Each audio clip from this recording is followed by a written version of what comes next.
Quem nunca se assustou com o preço de um eletrônico aqui no Brasil, não é mesmo? A gente sempre ouve que a culpa é dos impostos.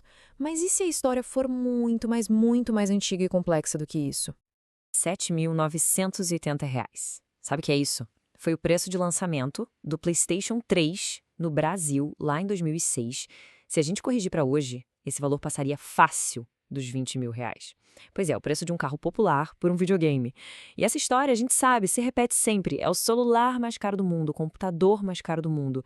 A resposta que vem na ponta da língua é sempre impostos. E sim, claro, eles são parte do problema.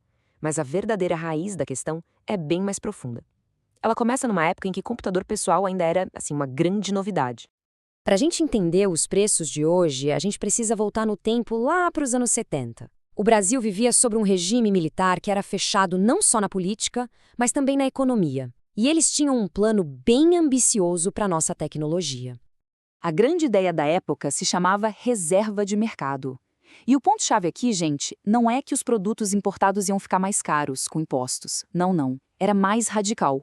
Era simplesmente proibido importar computadores ou até mesmo as peças, sem uma licença super especial do governo. Pensando bem, o imposto de importação de hoje nem parece tão ruim perto disso, né? E essa política não foi uma coisa passageira, não. Ela durou longos 15 anos, de 1977 até 1992. Foi tempo suficiente para moldar toda uma geração de tecnologia no país de um jeito bem particular. Então, se era proibido importar, o que aconteceu? Bom, o Brasil criou o seu próprio universo tecnológico. Um universo que era baseado em cópias. A estratégia das empresas nacionais era até que simples. Pegar um computador de sucesso lá de fora, desmontar ele inteirinho e criar um clone nacional usando engenharia reversa. O Sinclair ZX80 virou o nosso TK80. O famoso IBM PC se transformou na linha Scopus. E alguns clones, como o ELPA II, bom, o nome já entrega a inspiração, né?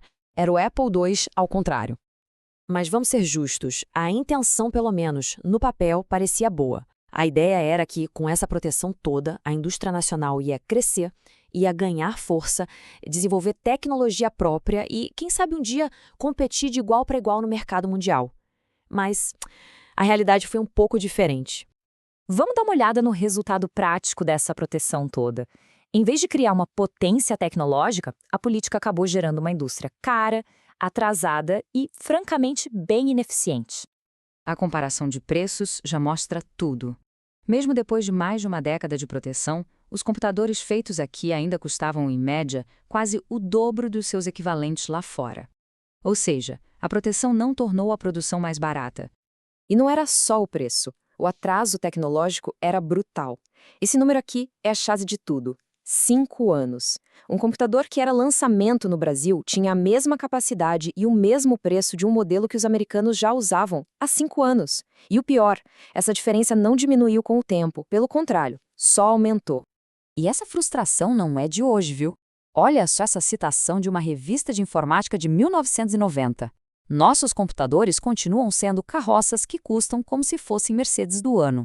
Parece um comentário que a gente leria na internet hoje em dia, não parece? A indignação é a mesma. E o custo disso tudo foi gigantesco. Um estudo estima que só entre 84 e 88, a reserva de mercado teve um custo de oportunidade de 716 milhões de dólares. É dinheiro que saiu do bolso do consumidor para sustentar uma indústria que, no fim das contas, não conseguia andar com as próprias pernas. A reserva de mercado acabou oficialmente em 1992, com a abertura dos mercados. Mas os efeitos dela, os seus fantasmas continuam assombrando os nossos preços até hoje. O que essa política criou, na prática, foi uma espécie de bolha. Indústrias artificiais que só sobreviviam porque não tinham concorrência e, por isso, se acomodaram. A semelhança com a nossa indústria de carros, com fábricas pouco eficientes e focadas só no mercado interno, não é nenhuma coincidência. Então, como é que esse passado todo se conecta com os preços de hoje? Basicamente, o legado daquela política se manifesta de 3 formas principais.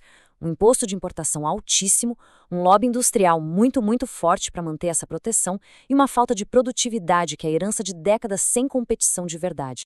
Quando a gente olha os detalhes, a situação fica ainda mais clara. O imposto de importação não serve para arrecadar dinheiro para o governo. Ele representa menos de 2% da receita. ele serve só como uma barreira. As indústrias que se beneficiam disso lutam com unhas e dentes para manter os privilégios, como a gente vê com a Zona Franca de Manaus. Resultado? Até o produto feito aqui é caro, porque não tem incentivo para ser mais eficiente. E no final, quem paga essa conta toda somos nós. O que nos leva à pergunta final. Depois de tantas décadas, essa estrutura de proteção a uma indústria que não se modernizou continua de pé. A questão que fica é: quem, de fato, continua sustentando tudo isso? E a que custo para o país?